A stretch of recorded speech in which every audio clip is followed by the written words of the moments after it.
இன்னைக்கு வசனம், மோசே ஊழியக்காரன் தகனிக்கிறவனாக இருக்கணும். கர்த்தருக்கென்ற சுகந்த வாசனையாய் உங்களை மாத்துகிறவனாய் இருக்கணும். அது சுட்டரிக்காம, தண்ணியில போடாம, அவிக்காம அப்படியே என்கிட்ட கொடுத்துட்டு நான் சாப்பிட்றேன்னு சொன்னா அந்த காணிக்கை உதைக்கிற காணிக்கைன்னு வசனம் சொல்லு. நீங்கள் உங்களை சுட்டரிக்கிற ஸ்தலத்தில் இருங்கள், உங்களை கழுவுகிற ஸ்தலத்தில் இருங்கள், உங்களை அவிக்கிற வசனத்துக்கு ஒப்பு கொடுங்கள். ஏன் தெரியுமா? எங்கே போனாலும் நீ பரலோகத்துக்குள்ளே போக முடியாது. இந்த மாதிரி சத்தியம் போதிக்கிற இடத்துக்கு நீங்க போனீங்கன்னா தான் பரலோகத்துக்கு போக முடியும்.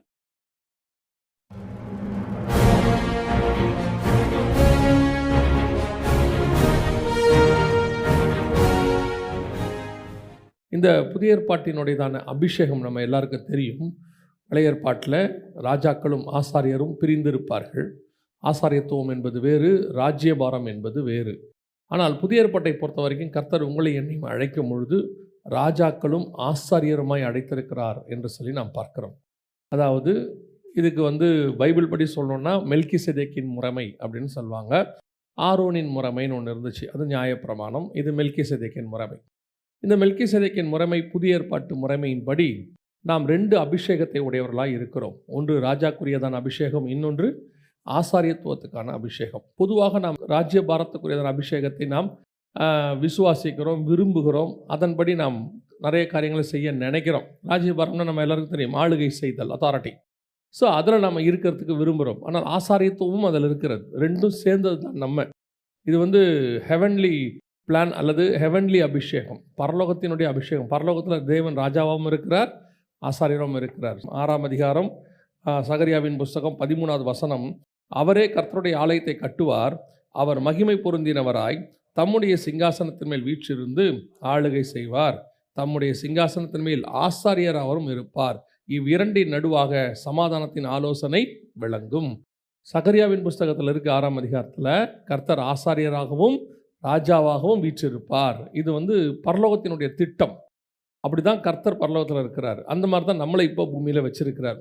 நாம் இன்னும் ஒருபடி மேலே போய் சொன்னால் நம்ம ராஜாவும் இல்லை, ஆசாரியரும் இல்லை, நம்ம வெறும் விசுவாசியாக இருக்கிறதா நினைக்கிறோம்.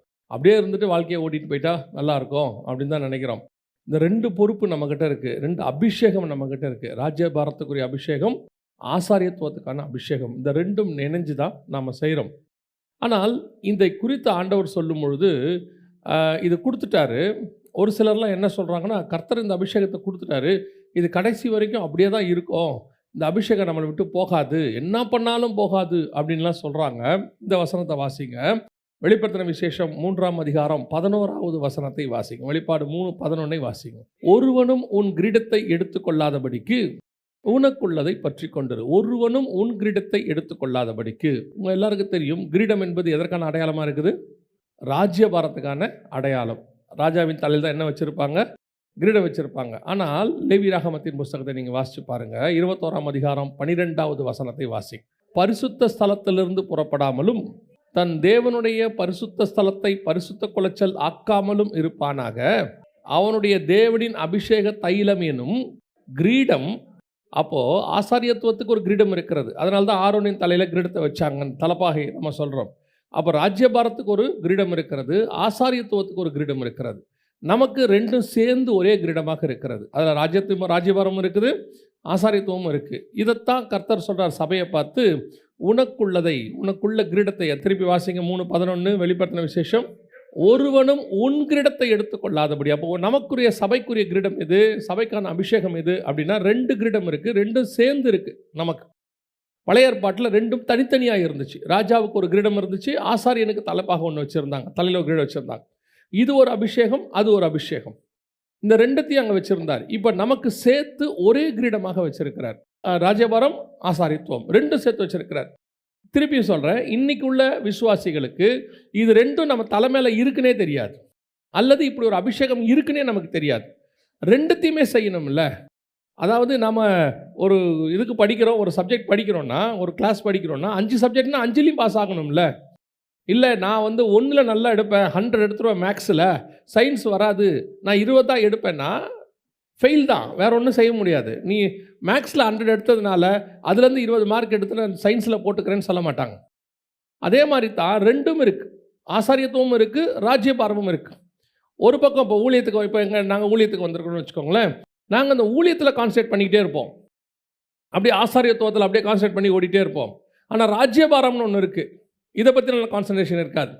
இப்போது நீங்களாம் வேலைக்கு போகிறீங்க, பிஸ்னஸுக்கு போகிறீங்க, வேலைக்கு போகிறவங்கள பாருங்கள், ராஜ்யபாரத்தில் கான்சன்ட்ரேட் பண்ணிகிட்டே இருப்பீங்க. ராஜ்யபாரம்னா ஆளுகை செய்தல், எப்படியாவது வீடு வாங்கணும், லேண்டு வாங்கணும், அதை பண்ணணும், இதை பண்ணணும், இதில் ஓடிட்டே இருப்பீங்க. ஆசாரியத்துவத்தை பற்றி கான்சன்ட்ரேட் பண்ண மாட்டீங்க. ஒரு ஊழியம் பண்ணணும், ஆண்டவருக்கு செய்யணும், அதை பற்றின கான்சன்ட்ரேஷன் இருக்காது. ஒன்று போனால் இதாவது ஒன்று, இல்லை அது. இந்த ரெண்டையும் சேர்த்து செய்ய வேண்டிய மிக முக்கியமான அபிஷேகம் தான் நம்ம கையில் இருக்குது. இதை ரெண்டையுமே செய்கிறோமா? இன்னும் ஒரு படி மேலே போய் நான் இந்த இன்றைக்கி நம்ம செய்தி என்னென்னா, இப்போ அந்த சபையை பார்த்து கர்த்தர் சொல்கிற வார்த்தை, ஒருவனும் உன் கிரீடத்தை எடுத்துக்கொள்ளாதபடி. அதோட அர்த்தம் என்னன்னா, ஒருவரும் உன் அபிஷேகத்தை எடுத்துக்கொள்ளாதபடிக்கு. ஏன்னா நம்ம லேவியராகமத்தில் வாசிச்ச 21:12, அபிஷேக தைலம் என்னும் கிரீடம் அவன் மேல் இருக்கிறது. அப்போது அந்த அபிஷேகத்தை, ராஜ்யபாரத்துக்கான அபிஷேகம், ஆசாரியத்துவத்துக்கான அபிஷேகம், ரெண்டும் கலந்த மெல்கிசேதேக்கின் முறைமைக்கான அந்த அபிஷேகம் நம் தலையின் மேல் இருக்கிறது.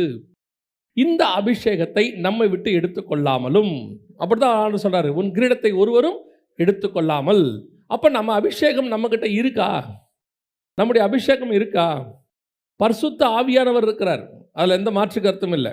பரிசுத்தாவின் அபிஷேகத்தை பெற்றுக்கொள்கிறோம் என்று நாம் சொல்லுகிறோம், உண்மைதான். பரிசுத்த ஆவியானவர் நமக்குள்ளே இருக்கிறார். இப்போ பரிசுத்த ஆவியானவர் நமக்குள்ளே இருக்கிறது உங்களுக்கு கன்ஃபார்மாக இருக்கா?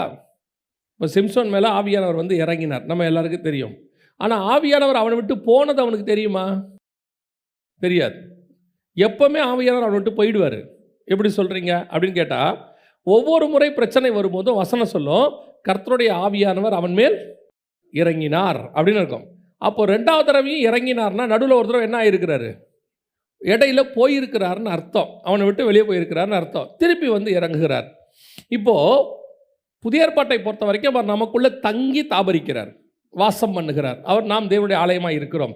ஆனால் இன்னைக்கு நமக்குள்ள அந்த ஆவியானவர் இருக்கிறாரா? அந்த அபிஷேகம், ஆவியானவர் கொடுத்த அபிஷேகம் நமக்குள் காணப்படுகிறதா? அதைத்தான் நாம் இன்னைக்கு பார்க்க போகிறோம். ஏன்னா ஆண்டவர் மிக தெளிவாய் சொல்றாரு, உன் கிரீடத்தை பற்றி கொண்டு விட்டுறாத, உன் அபிஷேகத்தை விட்டுறாத. அது நான் வருமளவும், நான் வர்ற வரைக்கும் அந்த கிரீடம் உங்கள்கிட்ட இருக்கட்டும். ஏன்னா இந்த கிரீடம் இருந்தால் தான் அவர் ஜீவ கிரீடத்தை கொடுப்பார். வந்து உனக்குள்ளதை நீ பத்திரமா வச்சிருந்தீன்னா அதை எடுத்துக்கிட்டு அடுத்து என்ன கொடுப்பாரு? ஜீவ கிரீடத்தை கொடுப்பாரு அப்படின்னு இருக்கு. இப்போ இந்த கிரீடம் நம்ம விட்டு போவதற்கு என்ன காரணம்? அதைத்தான் நாம் பார்க்க போகிறோம். முதலாவது ராஜ்யபாரத்துக்குரியதை பார்க்க போகிறோம். ஒரு வசனத்தை வாசிங்க. 1 ராஜாக்களின் புஸ்தகம் 2ஆம் அதிகாரம் 3வது வசனத்தை வாசிங்க. நீ என்ன செய்தாலும், நீ எங்கே போனாலும், எல்லாவற்றிலும் புத்திமானாயிருக்கிறதற்கும் கர்த்தர் என்னை குறித்து, உன் பிள்ளைகள் தங்கள் முழு இருதயத்தோடும் தங்கள் முழு ஆத்துமாவோடும் எனக்கு முன்பாக உண்மையாய் நடக்கும்படிக்கு தங்கள் வழியை காத்து கொண்டால், இஸ்ரவேலின் சிங்காசனத்தின் மேல் வீற்றிருக்கத்தக்க புருஷன் உனக்கு இல்லாமற் போவதில்லை என்று சொன்ன தம்முடைய வார்த்தையை திடப்படுத்துகிறதற்கும். அப்படின்னா கர்த்தர் என்ன சொல்றாரு? ஒரு ராஜ்யபாரம் உன்னை விட்டு போகாதுன்னு சொல்றாரு. 1 ராஜாக்கள் 2:3 கர்த்தர் சொல்றாரு, நான் சொல்லி உன்னுடைய பிள்ளைகள் முழு இருதயத்தோடும் முழு ஆத்மாவோடும் எனக்கு முன்பாக உண்மையாய் நடக்கும்படிக்கு தங்கள் வழியை காத்து கொண்டால், உன்னுடைய சிங்காசனத்தில் பிள்ளைகள் இல்லாமல் என்ன செய்யாது? போகவே போகாது. இதை இன்னொரு தடவை ஆண்டவர் கன்ஃபார்ம் பண்றார். வாசிங்க. 1 ராஜாக்களின் புஸ்தகம் 9ஆம் அதிகாரம் 5வது வசனத்தை வாசிங்க. இஸ்ரவேலின் சிங்காசனத்தின் மேல் உட்காரும் புருஷன் உனக்கு இல்லாமற் போவதில்லை என்று உன் தகப்பனாகிய தாவீதோடே நான் சொன்னபடியே இஸ்ரவேலின் மேலுள்ள உன் ராஜ்யபாரத்தின் சிங்காசனத்தை என்றைக்கும் நிலைக்க பண்ணுவேன். ஆண்டவர் சாலமோன்ட்ட சொல்றதான வார்த்தை இது. கர்த்தரே சொல்றார், உன்னுடைய சிங்காசனத்தில் பிள்ளை இல்லாமல் போவதில்லை, புருஷன் இல்லாமல் போவதில்லை. அதான் ஆண்டவர் சொல்றார். உன் தகப்பன்ட்ட நான் சொல்லியிருக்கிறேன், ஸோ உன் சிங்காசனம் இருக்கும். அப்படின்னா என்ன அர்த்தம்? தாவீதை ராஜாவாக அபிஷேகம் பண்ணினார்கள். அந்த அபிஷேகம் தாவீதினிடத்திலிருந்து சாலமோனுக்கு வருகிறது. தாவீதுகிட்ட என்ன சொல்லிட்டாரு? இந்த ராஜ்யபாரம், இந்த அபிஷேகம் உன்னை விட்டு போகாது, உன் சந்ததி மேலே இருக்கும், உன் சிங்காசனத்தில் ஒரு புருஷன் இல்லாமல் போவது இல்லை அப்படின்னு ஆண்டவர் சொல்லிட்டார். எல்லாம் உண்மைதான். கர்த்தர் வாக்கு பண்ணியிருக்கிறார், அதான் முக்கியம். கர்த்தர் வாக்கு பண்ணியிருக்கிறார். இப்போ நம்ம நிறைய பேர் என்ன சொல்கிறாங்கன்னா, பரிசுத்த ஆவியானவர் நம்மளை விட்டு போகவே மாட்டார் அப்படின்னு அவங்க சொல்கிறாங்க. உண்மை. ஆனால் அதுக்காக நீங்கள் என்ன பண்ணாலும் ஆவியானவர் உள்ளே தான் இருப்பாரா? என்ன பண்ணாலும் ஆவியானவர் உள்ளே தான் இருப்பாரா? ஒரு காலகட்டத்தில் பரிசுத்த ஆவி உங்களுக்குள் வாசம் பண்ண முடியாது. எப்பொழுது? நான் இப்போ அதை தான் சொல்கிறோம், அதை தான் இப்போ பார்க்க போகிறோம். இப்போ கர்த்தர் வாக்கு பண்ணுறாரு, உன் சிங்காசனம் உன்னை விட்டு போகாது, உன் அபிஷேகம் உன்னை விட்டு போகாது, புருஷன் இல்லாமல் போவது இல்லை. ஆண்டவர் வாக்கு பண்ணிட்டார். தாவீதுகிட்ட சொன்னாரா? தாவீதுகிட்ட சொன்னேன்னு சாலமோனுக்கிட்டையும் சொல்கிறாரு. ஒரு தடவைக்கு 2 தடவை கன்ஃபார்ம் பண்ணுறார். உன் அபிஷேகம் அவன் மேலே இருக்குப்பா அப்படின்னு சொல்கிறார். ஆனால் நடந்தது என்ன? வாசிங்க 1 ராஜாக்களின் புஸ்தகம் 11ஆம் அதிகாரம் 11வது வசனத்தை வாசிங்க. ஆகையால் கர்த்தர் சாலொமோனை நோக்கி, நான் உனக்கு கட்டளையிட்ட என் உடன்படிக்கையையும் என் கட்டளைகளையும் நீ கைக்கொள்ளாமற் போய் இந்த காரியத்தை செய்தபடியினால் ராஜ்யபாரத்தை உன்னிடத்திலிருந்து பிடுங்கி அதை உன் ஊழியக்காரனுக்கு கொடுப்பேன். போச்சு, ராஜ்யபாரம் எங்கே போயிருச்சு? அவங்ககிட்ட இருந்த அபிஷேகம். ராஜ்யபாரம் என்பது ஒரு அபிஷேகம். தாவீதை ராஜாவாக அபிஷேகம் பண்ணினார். இப்போ வசனம் என்ன சொல்லுது? நீ என் வார்த்தைக்கு கை கொள்ளாமல் போனபடியினால். அபிஷேகத்தை கர்த்தர் கொடுக்கிறது உண்மை. அந்த அபிஷேகம் நம்மகிட்ட இருக்குன்னு அவர் வாக்கு பண்ணினது உண்மை. கடைசி வரைக்கும் உங்ககிட்ட நான் வச்சிருக்கிறேன்னு சொன்னதும் உண்மை. ஆனால் அந்த அபிஷேகம் உன்னை விட்டு போகாமல் இருக்க வேண்டுமானால் அதை பற்றி கொண்டிருக்க வேண்டிய பொறுப்பு நம்ம கையில் இருக்கு. அவர் கொடுத்துட்டாருங்கிறதுனால அது அப்படியே இருக்கும்னு அர்த்தம் கிடையாது. கேட்டால் உடனே கிருபை, ஆண்டவர் அதெல்லாம் ஒன்றும் செய்ய மாட்டார். கர்த்தர்கிட்ட கிருபை இருக்கிறது. அந்த கிருபை எப்போ வரைக்கும் இருக்குது? அவர் சொல்லுகிற வார்த்தையை கேட்டு கீழ்ப்படிஞ்சு நீங்கள் செய்கிற வரைக்கும் இருக்கு. இருதயத்தை கடினப்பட்டு ஒரு இடத்துல செய்யாமல் போய், இதே சாலமோன்ட்டு தான் கர்த்தர் சொன்னார் உன்னை விட்டு ராஜ்யபாரம் போகாதுன்னு. அதே சாலமோன்ட்டு தான் சொன்னார் உன்னை விட்டு எடுத்து உன் ஊழியக்காரங்க நான் கொடுத்துட போகிறேன், உன் அசிஸ்டண்ட்ட கொடுத்துட போகிறேன், உன் கூட இருக்கிறவன்ட்ட கொடுத்துட போகிறேன். நான் எப்போவுமே சொல்வேன், ஒரு ஊழியமோ அல்லது ஒரு அழைப்போ அல்லது ஒரு ஆசீர்வாதமோ உங்கள் கையில் இருக்கு ஆண்டவர் கொடுத்ததை அதை எடுத்து இன்னொருத்தங்க கையில் கொடுக்கறத நீங்கள் பார்க்குறீங்க பாருங்க, அந்த மாதிரி கொடுமை உலகத்தில் வேறு ஒன்றும் கிடையாது.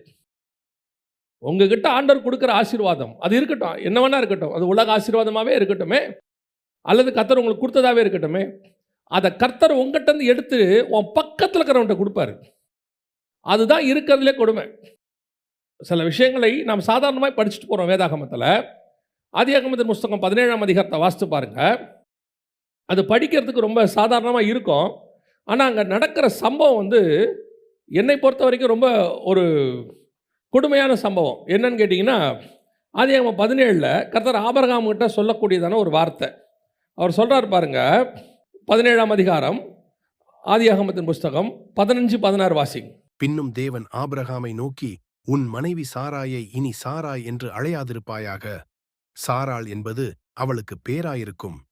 நான் அவளை ஆசீர்வதித்து அவளாலே உனக்கு ஒரு குமாரனை. இதே ஆண்டவர் தான் சொன்னாரு ஆபிரகாமை பார்த்து, நான் உனக்கு ஒரு குமாரனை தருவேன். இந்த வார்த்தையை நீங்க புரிஞ்சுக்கணும் அழகா. ஆண்டவர் சொன்ன வார்த்தை, நான் உனக்கு உன் கர்ப்பப்பிறப்பாய் இருப்பவனே. அந்த இடத்துல சாராளே வராது. 15ஆம் அதிகாரம் ஆதியாகமத்தை வாசிக்கும் போது உன் கர்ப்பப்பிறப்பாய் இருக்கிறவனே. அவர் கேட்பாரு, இந்த தமஸ்கு ஊரானாகிய எலியேசர் இருக்கட்டுமா? இல்லை. ஆண்டவரே, அப்புறம் எனக்கு பிள்ளை இல்லாமல் இருக்கிறதே. கரெக்டாக ஒரு வார்த்தை ஆண்டவர் சொல்வார், உன் கர்ப்ப பிறப்பாய் இருக்கிறவனே அப்படிம்பாரு. இப்போ அதே ஆண்டவர் தான் சொல்கிறார் 17ஆம் அதிகாரத்தில், சாராளாலே உனக்கு ஒரு குமாரனை தருவேன். அது நம்ம எப்படி எடுத்துக்கிறோம் சாதாரணமாக அப்படின்னு கேட்டிங்கன்னா, நார்மலாக பார்க்கும்போது எப்படி இருக்கும்? ஆகாரால் இல்லை, சாராளால் தான் தருவேன்னு சொல்கிற மாதிரி நம்ம எடுத்துக்கிறோம். அதோட ஆக்சுவல் அர்த்தம் என்னென்னா, உன்னால் சாராளுக்கு குமாரன் அல்ல, சாராளால் உனக்கு குமாரன். ஆசீர்வாதம் மாறுது. இந்த இடத்துல சொல்றாரு, ஆபிரகாம் பதிலாக ஆபிரகாம், சாராய்க்கு பதிலாக சாராள். பிளஸ்ஸிங் அப்படியே, நான் அவளை ஆசீர்வதித்து. ஃபர்ஸ்ட் ஆண்டவர் என்ன சொன்னாரு? நான் உன்னை ஆசீர்வதித்து உனக்கு ஒரு குமாரனை தருவேன். இப்போ சொல்றாரு, அவளை ஆசீர்வதித்து அவளுக்கு ஒரு குமாரனை தருவேன். அப்படியே அபிஷேகம் அவன் மேலே போயிருச்சு பாருங்க. காரணம் என்ன? உனக்கு கொடுக்கப்பட்டதான அந்த அழைப்பினுடைய மேன்மை தெரியாமல் ஆகார் இடத்துல சவுலின் மேல் இருந்த ராஜ்யபாரம் அப்படியே எடுத்து தாவீது கிட்ட போயிடுச்சு பாருங்க. அதுதான் ரொம்ப கேர்ஃபுல்லாக இருக்கணும். கர்த்தர் சொல்லுகிற வார்த்தையை கை கொண்டால் உன் அபிஷேகம் உன்மேல் நிலையாய் தங்கி இருக்கும். ஆவியானவர் இருக்கிறாரு, அதனால் அவர் சொன்னபடி அவர் போக மாட்டார். உண்மைதான், ஆவியானவர் இரக்கத்தின் தேவன் தான். கடைசி வரைக்கும் இருந்து நம்மளை காப்பாற்ற முயற்சிக்கிறார். பாவத்தை குறித்து, நீதியை குறித்து, நியாய தீர்ப்பை குறித்து உலகத்தை கண்டித்து உணர்த்தி, நமக்குள்ள இருக்கிற உலகத்தை கண்டித்து உணர்த்தி சுத்திகரித்து மணவாளனுக்கு ஏற்ற மணவாட்டியாக, கற்புள்ள கன்னிகையாக நம்மளை கொண்டு போய் நிற்க வைக்கிறது ஆவியானவர் பிரயாசப்படுறார். எல்லாம் உண்மைதான். ஒரு லிமிட்டுக்கு மேலே என் வார்த்தையை கை கொள்ளாமல் போனால், இப்போ யோசிச்சு பாருங்க, சாலமோன் தேவனுக்கு ஆலயம் கட்டினவன், அப்படி தானே? நம்ம எல்லாருக்கும் தெரியும் தானே? வாசிங்க 1 ராஜாக்களின் புஸ்தகம் 11ஆம் அதிகாரம் 6 முதல் 8 வசனங்களை வாசிங்க. சாலமோன் தன் தகப்பனாகிய தாவீதைப் போல கர்த்தரை பூரணமாய் பின்பற்றாமல் கர்த்தரின் பார்வைக்கு பொல்லாப்பானதை செய்தான். அப்பொழுது சாலோமோன் எருசலேமுக்கு எதிரான மலையிலே மோவாபியரின் அருவருப்பாகிய காமோசுக்கும் அம்மோன் புத்திரரின் அருவருப்பாகிய மோலோகுக்கும் மேடையை கட்டினான். இப்படியே தங்கள் தேவர்களுக்கு தூபங்காட்டி பலியிடுகிற அந்நிய ஜாதியான தன் ஸ்திரீகள் எல்லாருக்காகவும் செய்தான். இங்க பக்கம் இவன் தான் ஆலயம் கட்டினா, இவனே இப்போ பிசாசுக்கும் ஆலயம் கட்டுறான். நீங்க எருசலேமுக்கு எதிரான மலைன்னு பார்க்கக்கூடாது. எருசலேம் என்பது தேவனுடைய ராஜ்யபாரத்தின் தலைமை பீடம், ஹெட் குவார்ட்டர்ஸ். கர்த்தருடைய ஹெட் குவார்ட்டர்ஸ்க்கு அகைன்ஸ்டா பிசாசுக்கு ஒரு ஹெட் குவார்ட்டர்ஸ் கட்டுறான். யாரு? சாலமோன். நம்ம பல நேரத்தில் என்ன நினச்சிட்டு இருக்கிறோம்? இவர் அப்படி செய்யலாமா, இவர் அப்படி பண்ண மாட்டாரு. நான் எப்பவும் சொல்வேன், கர்த்தருடையதான வார்த்தைக்கு கீழ்ப்படுகிற ஊழியக்காரன் கடைசி வரைக்கும் அவன் அப்படியே தான் போயிடணும். கர்த்தருடைய வார்த்தைக்கு கீழ்ப்படுகிற விசுவாசி அப்படியே தான் போயிடணும். சிலர் ஊழியக்காரனை அப்படியே என்னவாக்கிடுவாங்கன்னு கேட்டிங்கன்னு சொன்னால், தேவனுக்கு பதிலாக கொண்டாந்து நிறுத்திடுறாங்க. நான் ஒரு தம்பிகிட்ட பேசிட்டு இருக்கும்போது அவன் சொன்னான், அவர் டிவியில் பேசிகிட்டு இருக்கிறார். அவர் அகைன்ஸ்ட் டு பைபிள் சொல்கிறாரு, தப்பாக சொல்கிறார். பைபிளில் அப்படி ஒன்று இல்லை, அவர் சொல்கிறார் இப்படி ஒன்று. இப்போ அந்த தம்பிகிட்ட சொல்கிறேன், என்னப்பா அவர் இப்படி சொல்கிறாரு அப்படின்னா, அந்த தம்பி சொன்ன வார்த்தை எனக்கு மறக்கவே இல்லை. 15 வருஷம் 10 வருஷம் ஆக போகுது. அவன் சொன்னான், அண்ணே பைபிளை விடுங்கண்ணே, அவர் சொன்னால் கரெக்டாக தானே இருக்கும்னு. எந்த அளவுக்கு இன்ஃப்ளூயன்ஸ் ஆகிடுச்சு பாருங்க. நம்ம நினைக்கிறோம் அவங்க சொன்னால் கரெக்டாக தான் இருக்கும்னு. நாங்கள் எப்போவும் மெசேஜில் சொல்வேன், நாங்கள் சொல்கிறது எல்லாமே கரெக்டுன்னு அப்படியே எடுக்காதீங்க. வசனம் சொல்லுது, பெராயா பட்டணத்தார் வசனத்தை என்ன செஞ்சாங்களாம்? ஆராய்ந்து பார்த்தார்கள். பவுல் சொன்னதே ஆராய்ஞ்சு பார்த்துருக்குறாங்க. யார் சொன்னாலும் ஆராய்ஞ்சு பாருங்க. அவர் சொன்னால் சரியாக இருக்கும், அந்த பாஸ்டர் சொன்னால் சரியாக இருக்கும், இந்த ஊழியக்காரர் சொன்னால் சரியாக இருக்கும், அந்த தீர்க்கதரிசி சொன்னால் சரியாக இருக்கும், இந்த அண்ணன் சொன்னால் சரியாக இருக்கும். யார் வேணாலும் சொல்லட்டும், யார் வேணாலும் சொல்லட்டும். தவறு பண்ணாத ஒரே ஒருத்தர் தான் இருக்கிறார், அது ஆண்டவராகிய இயேசு கிறிஸ்து மட்டும்தான். யார் வசனம் சொன்னாலும் ஆராய்ந்து பாருங்க, நலமானதை பிடிச்சு கொள்ளுங்க, கரெக்டான்னு பாருங்க. எந்த கை ஆலயம் கட்டுச்சோ அதே கை பிசாசுக்கு ஆலயம் கட்டுச்சு. இன்னைக்கு இதுதான் நடந்துட்டு இருக்குது. ஆனால் நிறைய பேர் என்ன நினைக்கிறாங்க, ஆலயம் கட்டின இந்த ஆளு பிசாசுக்கு ஆலயம் கட்டினா, ஆனாலும் கர்த்தர் கிருபை உள்ளவர், அவனோடு கூட இருப்பார். அதெல்லாம் ஆண்டவர் விடமாட்டாருங்க. அவன் தான்ப்பா பிசாசுக்கு ஆலயம் கட்டுறான், அவன் தான்ப்பா பைபிளுக்கு அகைன்ஸ்டா போறான், வசனத்தை கை கொள்ளாமல் போனபடியினால். திருப்பியும் சொல்றேன், நீ ஃபாலோ பண்ண வேண்டியது இயேசு கிறிஸ்துவை மட்டும்தான். நீ வர்ஷிப் பண்ண வேண்டியது இயேசு கிறிஸ்துவை மட்டும்தான். அவர் மட்டும்தான் பரலோகத்துக்கு ஏறி சக்சஸ்ஃபுல்லாக போன ஒரே தேவன். நீ மனுஷனை ஃபாலோ பண்ணுறதை நிறுத்து, மனுஷன் பேசுகிறத கேளுங்க, சரியாக இருந்தால் எடுத்துக்கோங்க, சரியில்லையா விட்டுருங்க. இன்னைக்கு ஒரு கூட்டம் அப்படியே எது சொன்னாலும் சரி. சாலமோன் ஆலயம் கட்டினார்லங்க ஒரு காலத்தில், ஆமாங்க. இப்போ அவர் தாங்க மோலேகுக்கு கட்டியிருக்கிறார் மேடை. மோலேகு கட்டினதை விடுங்க, ஆலயம் கட்டினாரா இல்லையா இப்படி வந்துடுறான். இப்போ என்ன சொல்கிறான், ஆலயம் கட்டினவருங்க அவருங்க, அவர் ஆலயம் கட்டினது உண்மைப்பா. இன்னைக்கு மோலேகு கட்டிட்டாரு, இன்னைக்கு தேவனை விட்டு தூரம் போயிட்டாரு, இன்னைக்கு வசனத்தை கை கொள்ளாமல் போயிட்டாரு, இன்னைக்கு கர்த்தருக்கு அருவருப்பானதை செஞ்சிட்டாரு. வசனம் சொல்லுது, உன் ராஜ்யபாரம் உன்னை விட்டு போயிற்று, உன் அபிஷேகம் போச்சு. வாசிங்க ராஜாக்களின் புஸ்தகம், 2 ராஜாக்களின் புஸ்தகம் 17ஆம் அதிகாரம் 23வது வசனம் வாசி. கர்த்தர் தீர்க்கதரிசிகளாகிய தம்முடைய ஊழியக்காரர் எல்லாரையும் கொண்டு சொல்லியிருந்தபடி அவர்களை தமது சமூகத்தை விட்டு அகற்றுகிற வரைக்கும் அவைகளை விட்டு விலகாதிருந்தார்கள். இப்படியே இஸ்ரவேலர் தங்கள் தேசத்தினின்று அசீரியாவுக்கு கொண்டு போகப்பட்டு இந்நாள் வரைக்கும் இருக்கிறார்கள். ராஜ்யபாரம் போயிடுச்சு, ஃபினிஷ். அசிரிய சாம்ராஜ்யம் வந்துடுச்சு. என்றென்றைக்கும் ஒரு புருஷன் உன் ராஜ்யபாரத்தில் இருப்பான்னு சொன்ன வார்த்தை இப்போ இல்லாமல் போயிடுச்சு. ராஜ்யபாரமே இல்லை, அபிஷேகமே இல்லை.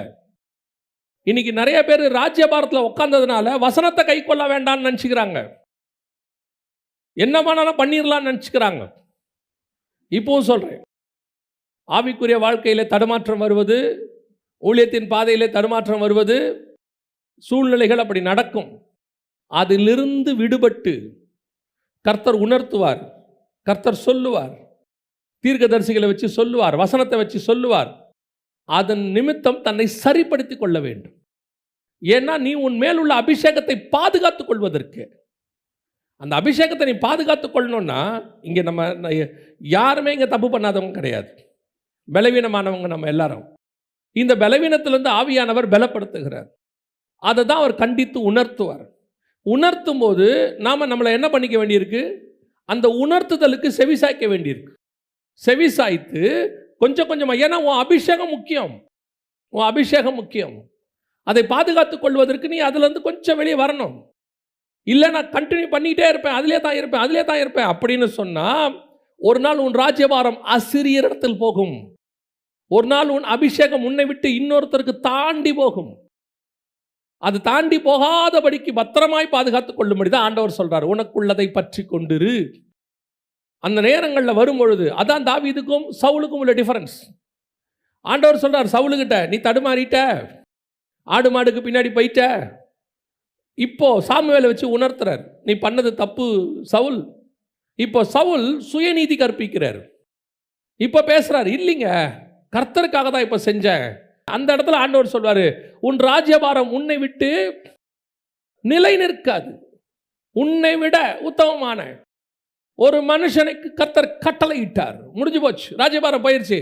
இப்போ அவர் கொடுத்த தாவீது அவங்ககிட்ட தான் கொடுத்தாரு. இவன் தப்பு பண்ணாதவனான்னு பார்த்தீங்கன்னா அவனும் ஒரு இடத்துல தடுமாறுறான். அந்த இடத்துல தீர்க்கதரிசி அனுப்பி, நாத்தான் தீர்க்கதரிசி அனுப்பி ஆண்டவர் எச்சரிக்கிறாரு. எச்சரித்த உடனே அவன் சொல்கிறான், நான் தான் அந்த மனுஷன், நான் தான் பாவம் செஞ்சேன்.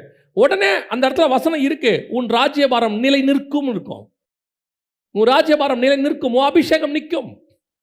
ஜஸ்ட் கரெக்ட் யுவர் செல்ஃப், அவ்வளோதான். ஏன்னா நீங்கள் செய்கிற செய்கையை விட உன் மேல் இருக்கிற அபிஷேகம் பெருசு.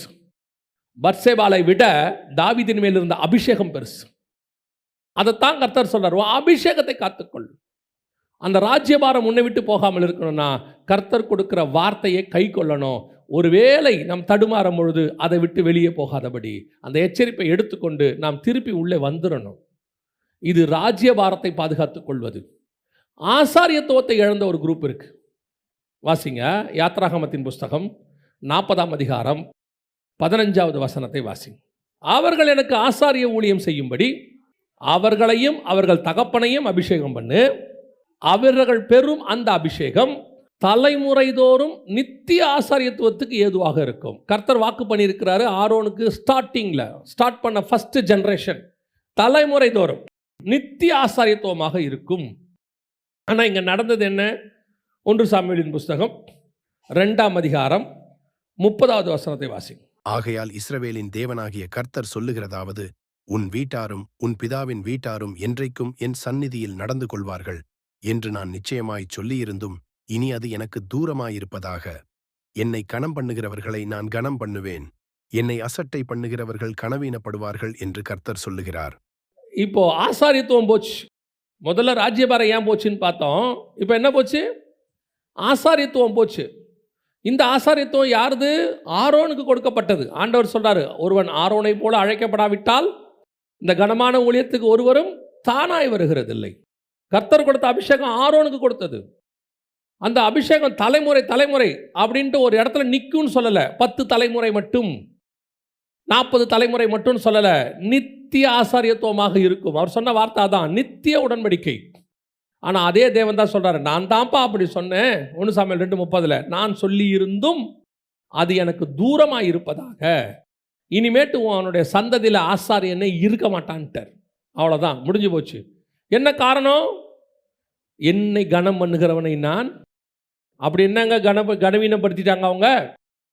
என்ன கனவீனப்படுத்திட்டாங்க அப்படின்னு கேட்டிங்கன்னா, அங்கே நடந்த சம்பவம் கொஞ்சம் இருக்குது. அந்த வசனத்தை திருப்பி அதுக்கு முந்தின வசனத்தை வாசிங்க பார்ப்போம். என் பலியையும் என் காணிக்கையும் நீங்கள் உதைப்பானேன். என்ன பண்ணாங்க இவங்கன்னா? உதைச்சி என்ன சொல்லிட்டாங்க? வேணான்ட்டாங்களா? காணிக்கையை வேணாம்பா எடுத்துகிட்டு போ அப்படின்ட்டாங்களா? நம்ம எலிசா நாகமன்ட்ட சொன்ன மாதிரி தட்டி விட்டான்னு இருக்கோம்.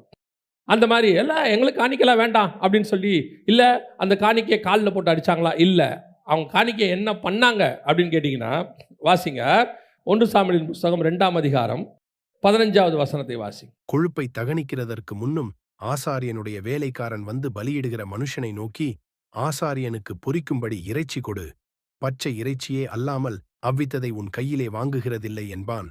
இப்போ காணிக்கையை இவங்க கேட்ட ஆஃபரிங் வருது. இந்த ஆஃபரிங்கை அவன் கேட்டு வாங்குறான். உதைப்பானேன்னு இவர் சொல்கிறாரு காணிக்கை நீ உதைப்பானேன். என்னங்க உதைச்சாரு? அந்த பலி கொடுக்கும்போது, அந்த பலிபீடத்தில் சுட்டெரிக்கும் போது முழுசாக எரிச்சிடாத, நல்லா பதமாக இருக்கும் போது கொடுத்துரு, கொஞ்சம் கொழுப்போடு இருக்கட்டும். இப்போ நம்ம எல்லாம் இதை தானே சொல்லிக்கிட்டு இருக்கிறோம். கறி கடைக்கு போனால் என்ன கேட்குறோம்? கொஞ்சம் கொழுப்பாக இருக்கட்டும், நல்லா வெந்து இருக்கணும், ரொம்ப கருகிடக்கூடாது, மீடியமாக இருக்கணும், அப்படி தானே சொல்கிறோம். ஆமாம் தானே? லேவியராகமத்தின் புஸ்தகம் 8ஆம் அதிகாரம் 31வது வசனத்தை வாசி. பின்பு மோசே ஆரோனையும் அவன் குமாரரையும் நோக்கி, நீங்கள் அந்த மாம்சத்தை ஆசரிப்பு கூடார வாசலிலே வேவித்து, அதாவது அவித்து, வேவித்துனா என்ன? அவிக்கிறது. இவன் என்ன சொன்னான்? இங்கே வாசிங்க 2:15 என்ன சொன்னான்?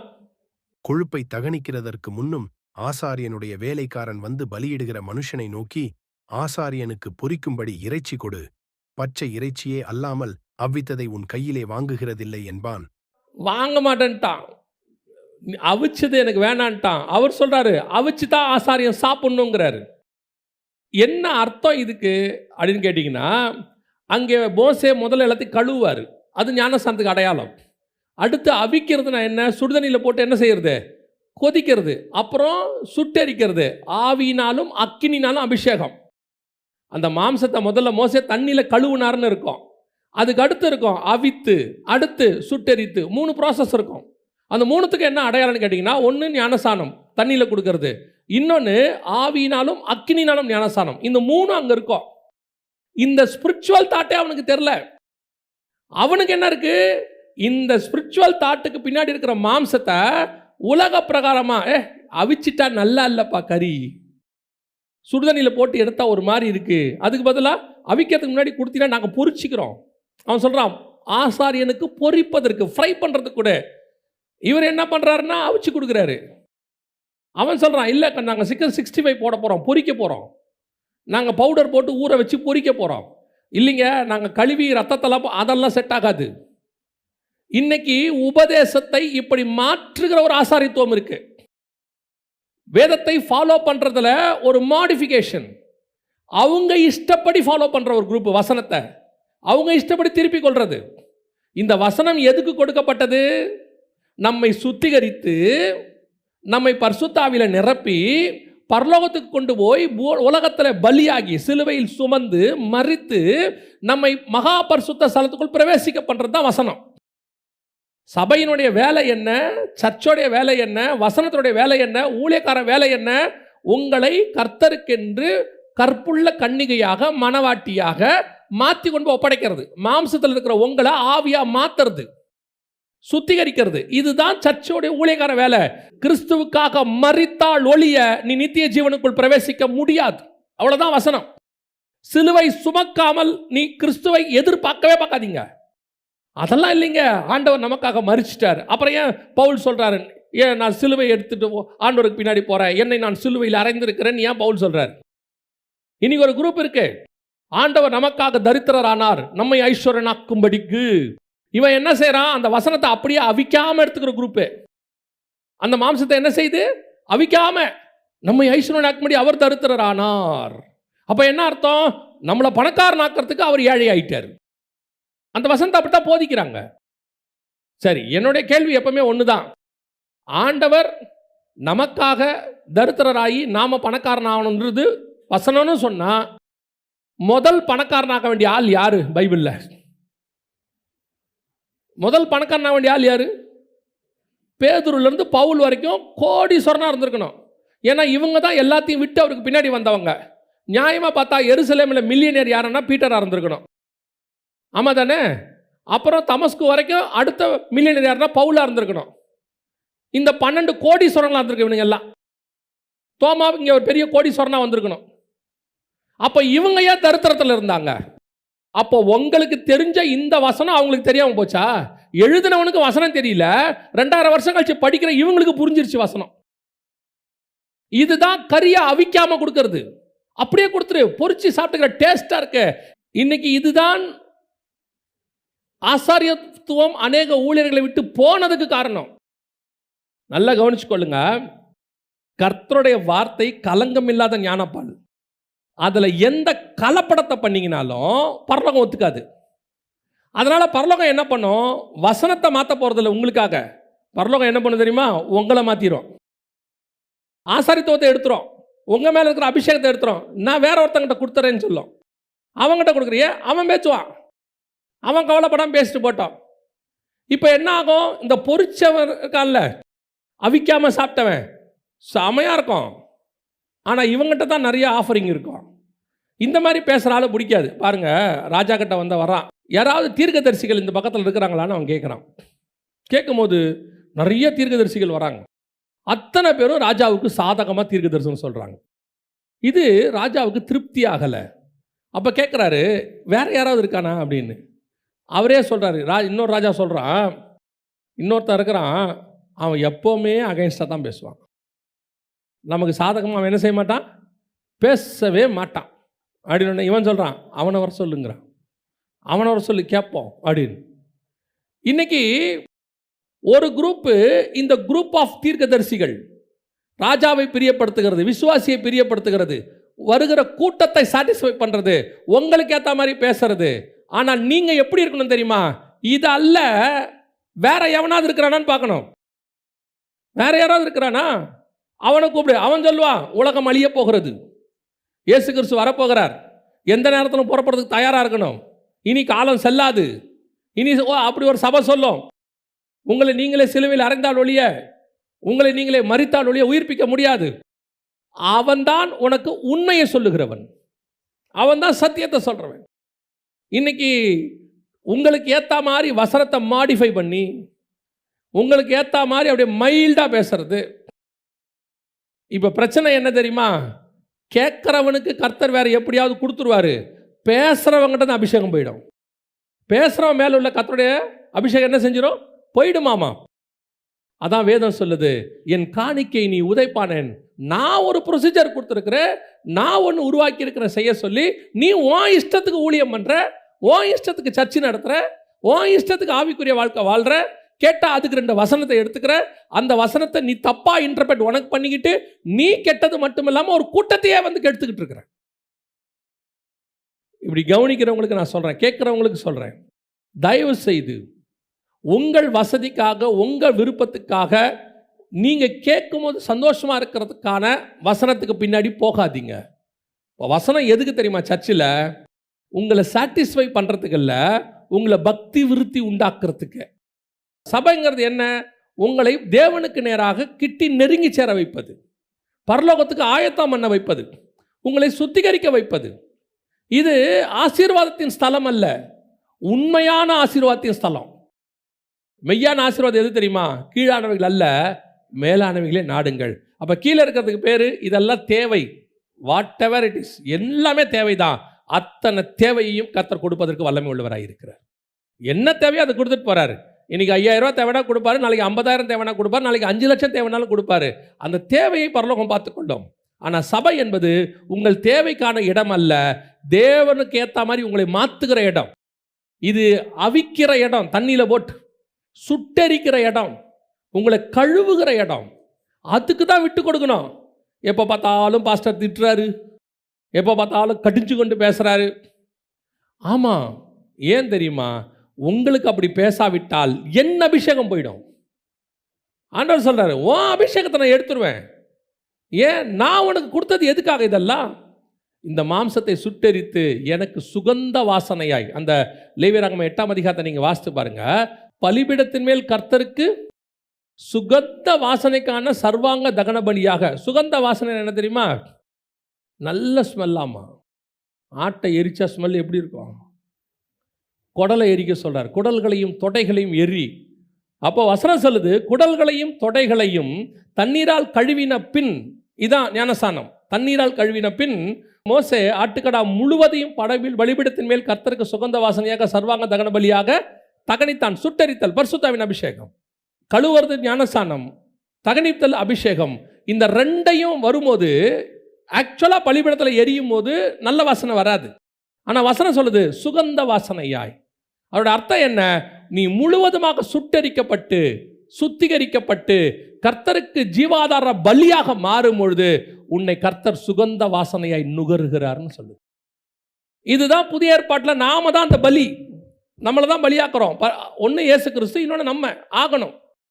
இன்னைக்கு வசனம், மோசே ஊழியக்காரன் தகனிக்கிறவனாக இருக்கணும், கர்த்தருக்கேன்ற சுகந்த வாசனையாய் உங்களை மாற்றுகிறவனாக இருக்கணும்.